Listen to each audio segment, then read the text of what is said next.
যে কোনো প্রয়োজনে চোখ বন্ধ করে একটি আয়াত পড়ুন, গায়েবী সাহায্য আসবে। মনে রাখবেন, পবিত্র কোরআনুল কারীমের ভিতরে এমন একটি আয়াত রয়েছে, এই আয়াতের আমল যদি আপনি করতে পারেন আপনি অবশ্যই উপকার পাবেন। এটা তাফসির রুহুল মানিতে রয়েছে, 11 নম্বর খণ্ড 54 নম্বর পৃষ্ঠা রয়েছে।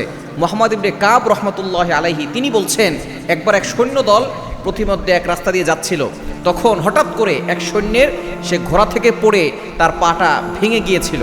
এমন সময় কাফেলার লোকজন যারা ছিল তারা তাকে সেখানে বলেছে, তুমি এখানে থাকো, অন্য কোনো কাফেলা আসলে তুমি তাদের সাথে চলে যাবে। এই কথা বলে তাকে সেখানে একাই রেখে যাওয়া হয়েছিল। এমন একটা পর্যায়ে চলে এসেছিল, প্রচণ্ড ব্যথা। এমন সময় সে আল্লাহর কোরআনুল কারীমের একটি আয়াত পড়ে আল্লাহকে ডেকেছিল, সাথে সাথে আল্লাহ পাক রব্বুল আলামিন তার পায়ের ব্যথা ভালো করে দিয়েছিল এবং পা এমনভাবে আল্লাহ পাক রব্বুল আলামিন সুস্থ করে দিয়েছিলেন, সে একেবারে দাঁড়িয়ে গিয়েছিল এবং সুস্থতার সাথে সে চলাফেরা করতে পেরেছিল। সুতরাং আপনার যদি কানে ব্যথা হয়, মাথা ব্যথা হয়, চোখে ব্যথা হয়, অথবা কঠিন বিপদে পড়ে যান, আপনি পবিত্র কোরআনুল কারীমের একটি আয়াত পড়ে আপনি আল্লাহর কাছে সাহায্য চাইবেন, চোখটা বন্ধ করে আপনি পড়বেন, দেখবেন আল্লাহ তাআলা আপনার সকল বিপদ দূর করে দিবে।